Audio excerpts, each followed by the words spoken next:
Ever called yourself stupid after spilling coffee, and then somehow managed to trip over nothing 5 minutes later? That's not bad luck. That's your brain following orders. You didn't just insult yourself, you gave your brain a command. And because your brain is basically the most loyal employee you'll ever have, it said, "Copy that, boss." Engaging self-sabotage protocol now. And boom, down you go. But here's the freaky part. That same mental employee takes orders all day, every day. The words you say to yourself aren't just background chatter. They are the operating system of your reality. Your beliefs, your habits, even your physical health, they're all being quietly shaped by what you think and what you say. And the craziest part? You've been running this programming since childhood without even realizing it. That's why today we're diving into 10 mind-blowing facts about how the energy of your words and thoughts shape your reality, and how you can hack them to work for you instead of against you. This isn't just think happy thoughts motivational fluff. We're talking neuroscience, psychology, and physics, wrapped in plain English examples so simple you could explain them to your dog. Though fair warning, your dog already practices unconditional positive self-talk. Humans, not so much. So let's reprogram your mind before your inner critic gets the last word. Neuroscientists have a fancy term for this: neuroplasticity, your brain's ability to physically change its structure based on repeated thought patterns. Picture your brain as a forest. Every thought you have is like walking a path through that forest. Say, "I can't do this every day," and you're trampling down the same trail until it's not just a path, it's a 6-lane highway straight to quit town. But here's the twist. Change the phrase so "I'll figure it out," and suddenly you're clearing a new trail. Walk it enough times, and the old highway gets overgrown while the new one becomes a main road. That's not poetry. That's measurable, physical change. Brain scans show that people who practice reframing their self-talk have increased gray matter in areas linked to decision-making, problem-solving, and emotional regulation. And it works both ways. If your inner dialogue is negative, you're literally building the architecture for stress, self-doubt, and procrastination. Think about it. You wouldn't expect to get physically stronger by lifting a bag of bricks marked failure every morning, yet that's what most people do mentally before they've even had breakfast. The cool part? You don't have to fake being endlessly positive. Even small shifts, like replacing "I can't" with "I'm learning" or "I'm figuring it out," are enough to start carving that new trail. It's like upgrading your mental operating system from Windows 95 to the latest Mac OS, except it's free, and the tech support is literally in your head. And if that sounds like feel-good fluff, wait until you hear what your words do to your body chemistry. Yeah, you're basically a walking science experiment. This is where things get chemical. When you say things like "I'm capable" or "I can handle this," your brain releases dopamine and serotonin, the same feel-good chemicals you get from chocolate, a hug, or binging your favorite comfort show. Positive self-talk literally triggers your body's reward system, making you more motivated, focused, and resilient. Negative self-talk? Whole different story. That fires up cortisol, your stress hormone. In small bursts, cortisol helps you react to danger. But keep telling yourself you're not enough, and you're basically bathing your body in the mental equivalent of battery acid. Chronic cortisol spikes can lead to fatigue, brain fog, poor sleep, and even weight gain. Ever notice how a bad morning can snowball into a bad day? You spill coffee, mutter "of course this would happen to me," and suddenly you're stuck in traffic, your emails are disasters, and your phone dies at 3%.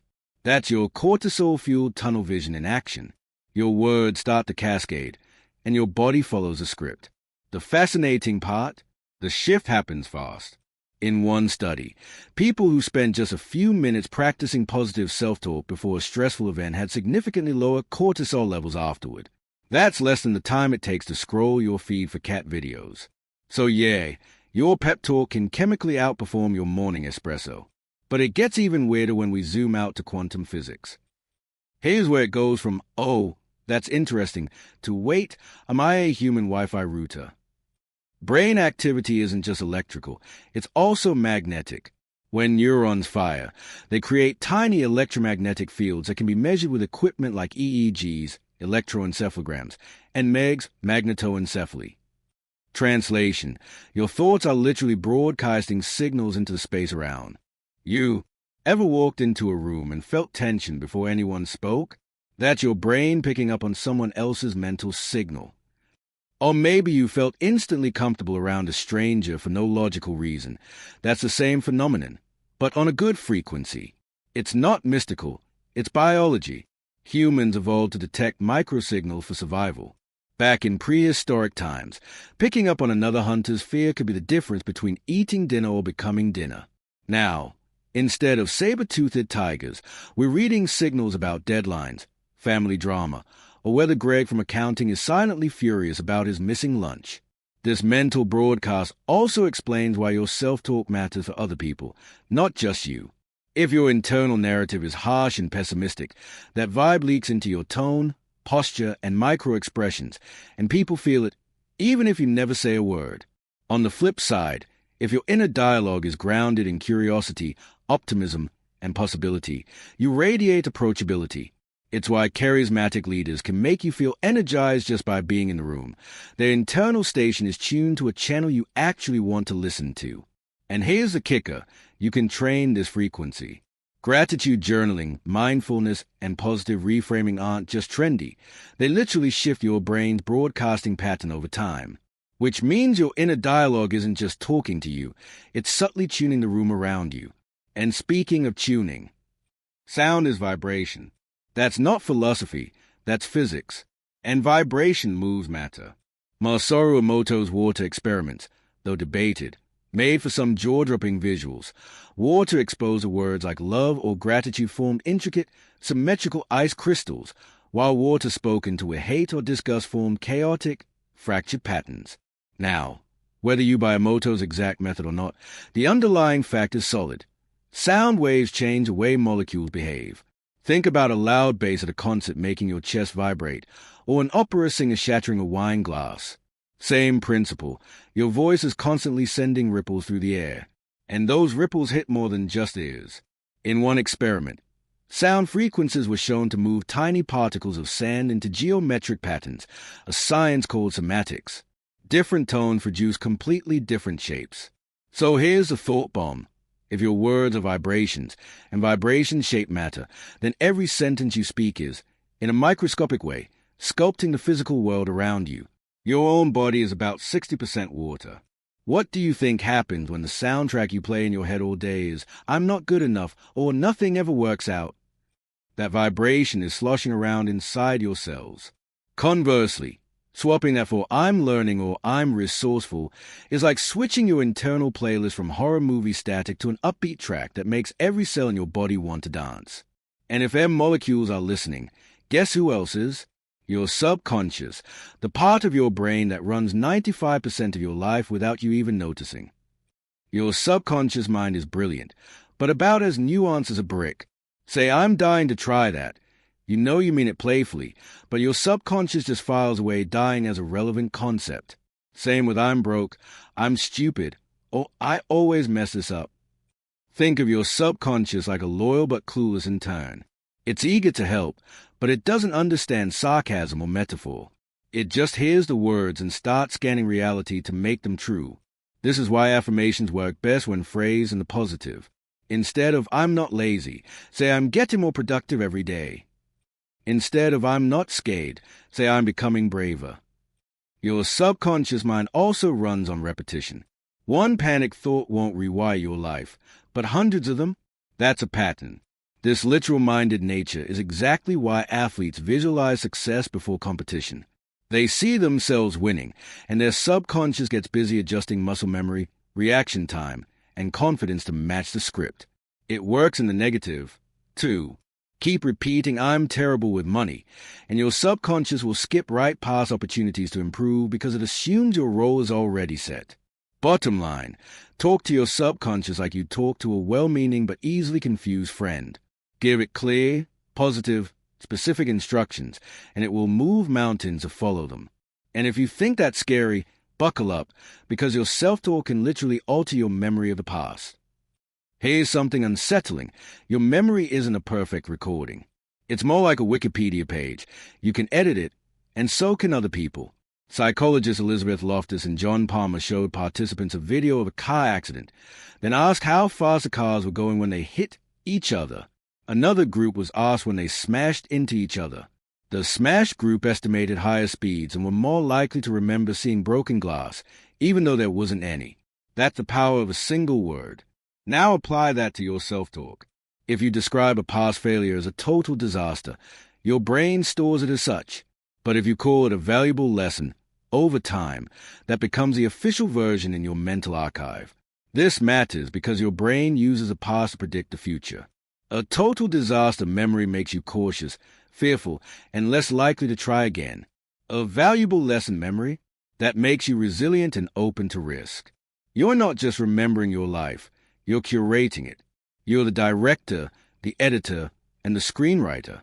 So the next time something goes wrong, think carefully about the headline you give it in your mind, because that headline will show up in the sequel.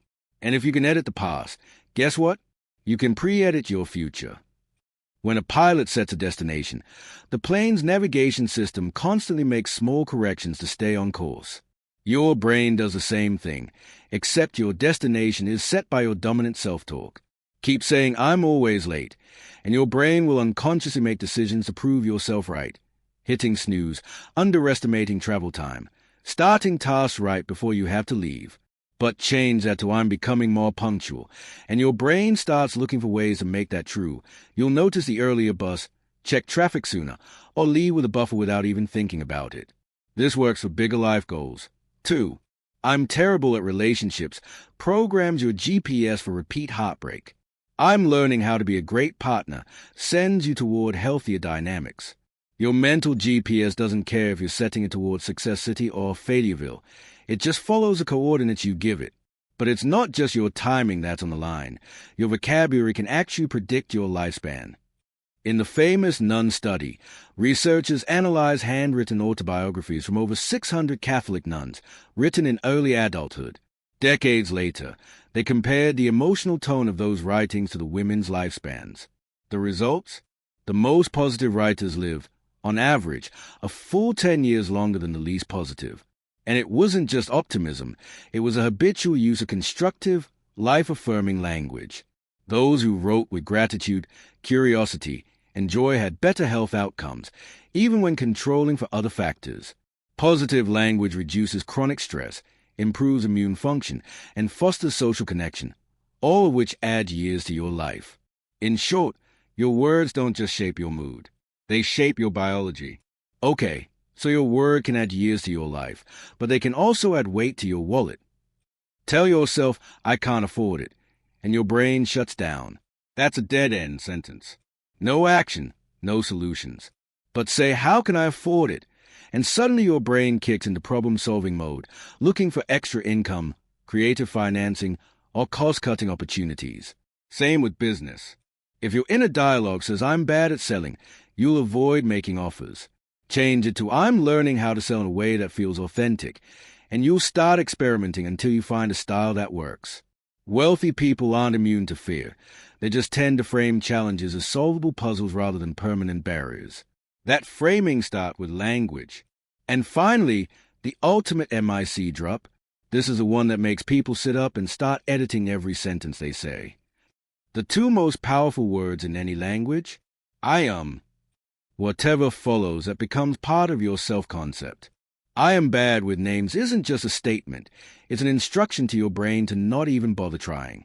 Identity statements act like software permissions. Change them, and you change what's allowed.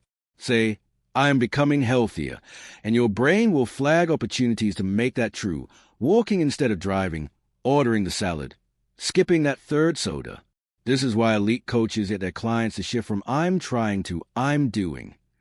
That one linguistic tweak can be the difference between dabbling and fully committing. Your identity is built sentence by sentence. Choose them wisely. So here's a big takeaway. Every word you speak, especially to yourself, is either reinforcing the life you have or building the life you want. Your brain is listening. Your body is listening. The people around you are listening. And maybe, just maybe, the universe is listening too. If you wouldn't plant weeds in your garden, stop planting them in your mind. Start small. Change one phrase today. Upgrade "I can't" to "I'm figuring it out." Turn "I'm unlucky" into "I'm learning to spot opportunities." Watch how your inner and outer worlds start to shift, sometimes subtly, sometimes dramatically. This isn't magic. It's wiring, chemistry, and focus all working together like they always have, except now you're in control. If this resonated with you, give this video a like, share it with someone who could use a word upgrade, and subscribe for more insights like this. Your future self is going to thank you for every syllable.